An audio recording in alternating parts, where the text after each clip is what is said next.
So now I have the privilege to introduce the Michael Wargo Award. And before I do that, I'd like to play a video from Mike's widow, Adele Morissette, who I spoke to this last week and who agreed to record this. So Ricky, if you could play that, please. Thank you. Good morning to you, and thank you, Greg Schmidt, and all of your colleagues who invited me to say a few words this morning. My name is Adele Morissette, and my late husband, Michael Wargo, looked forward to this annual NASA Exploration Science Forum with great enthusiasm. Next week marks the 50th anniversary of the launch of Apollo 15, which explored the moon's surface using a lunar roving vehicle for the first time. How far NASA has come since then.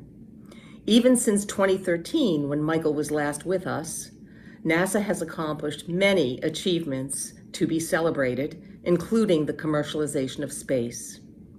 Michael would be very proud of all of you who continue the work of marrying science and exploration to continue to push the envelope of space and technology.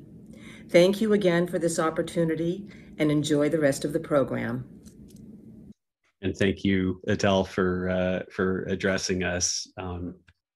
So the Michael J. Wargo Exploration Science Award is an annual award given to a scientist or engineer who significantly contributed to the integration of exploration and planetary science throughout their career. This is something that is core to Survey, of course.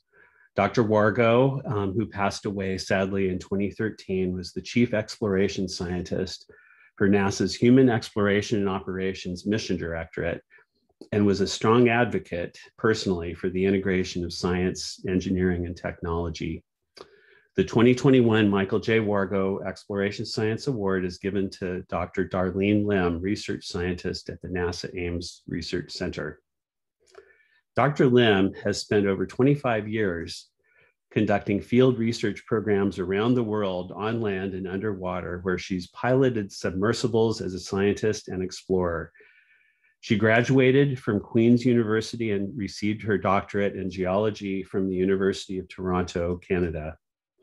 She's currently the deputy project scientist for the NASA Viper lunar rover mission, and also leads several NASA-funded research programs focused on blending field science with new concepts of operation for human and robotic teams. She's the principal investigator of the Basalt, Subsea, and Pavilion Lake research programs, deputy PI for FINESS, and is highly involved with the resource survey effort as well, and as the science ops lead. Her field science research programs are focused on developing human exploration tools, technologies, and concepts that serve to directly inform various NASA design reference missions.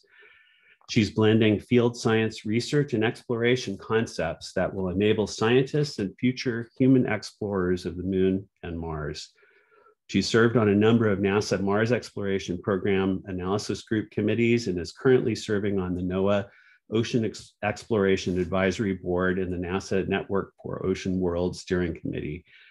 We're very grateful that she is part of this program and has done all these things.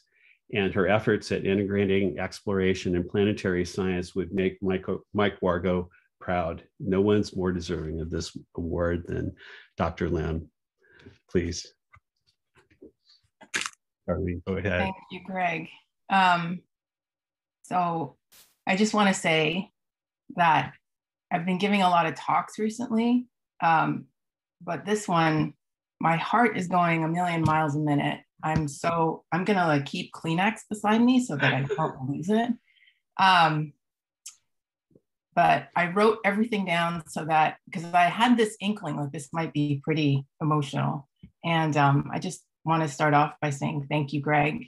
You know, when Greg called me a couple of weeks ago, I was sitting at my tiny desk, the same one I'm tucked into right now. It's in the corner of my bedroom.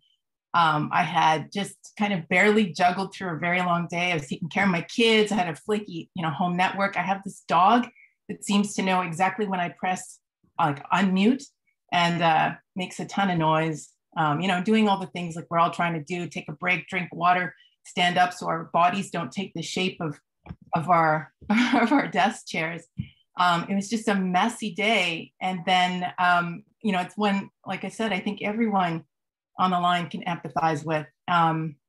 It's been such a tough year with loss in so many different forms. So when Greg called me up with the happy news, I was really completely and utterly overwhelmed. Kind of, the same types of feelings that I think Paul and Tim articulated. And his news, it really hit me like a lightning bolt, and all of the emotions of the pandemic absolutely flooded me.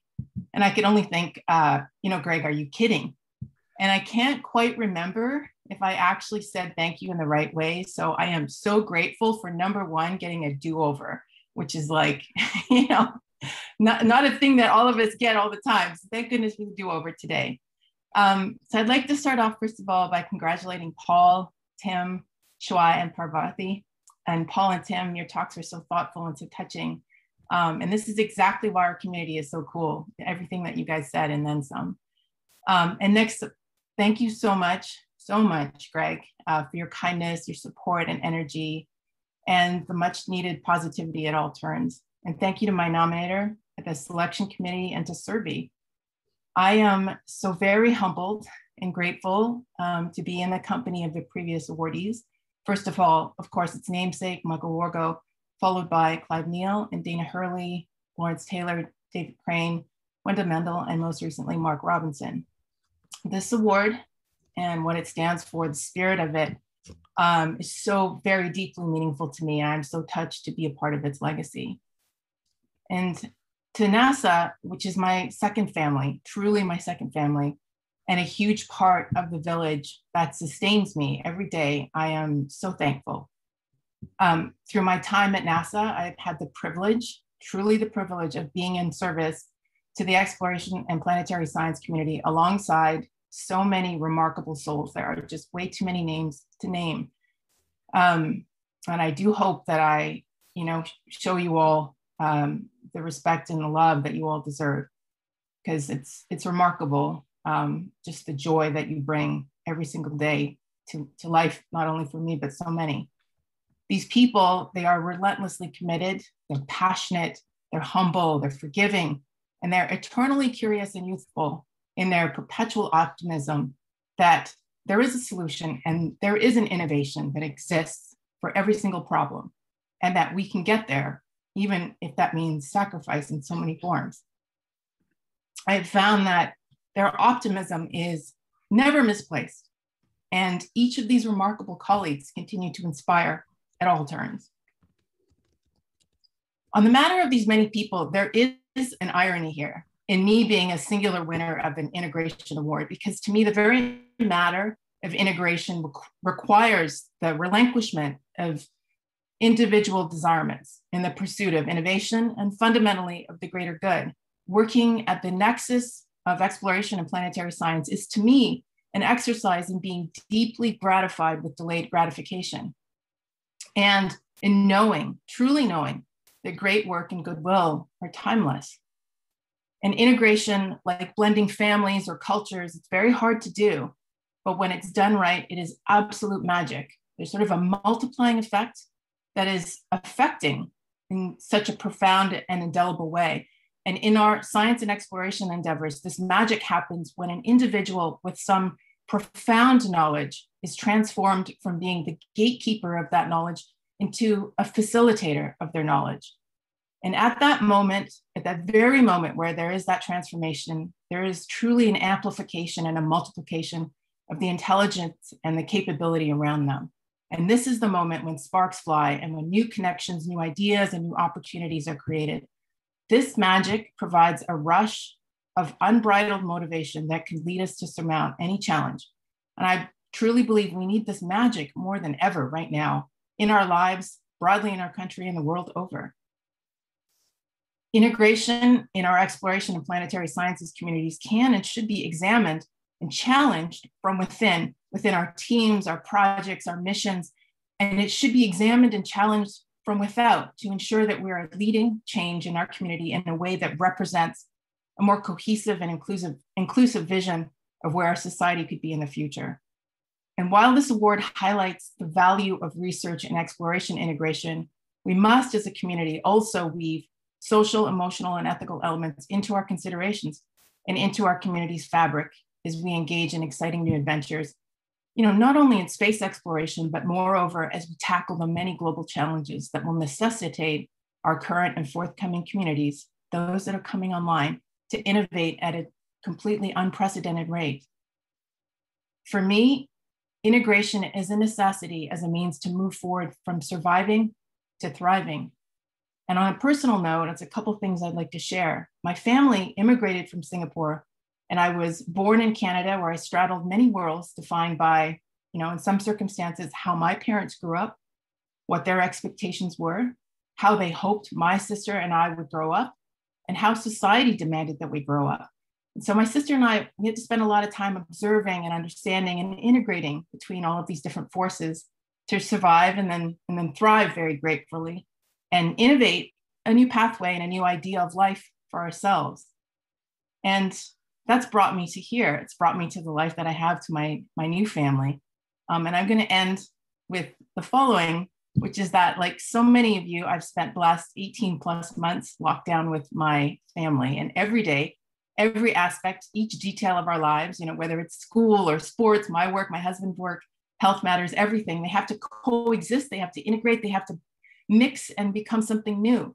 Everything is totally and absolutely intertwined. It's messy, right? But then there's such incredible clarity that comes with that mess too. And I was thinking about how even before the pandemic, as working parents and as kids with parents who work, our little family has had to absorb each other's lives and find ways to make it work for us as a whole. And that, to me, that's like the very core of integration.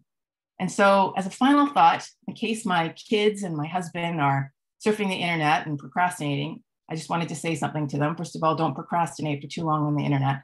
And next, I am eternally grateful that I get to be embedded in your lives, and I love you so much. And thanks for being there and helping me over so many years to be part of this Wargo adventure.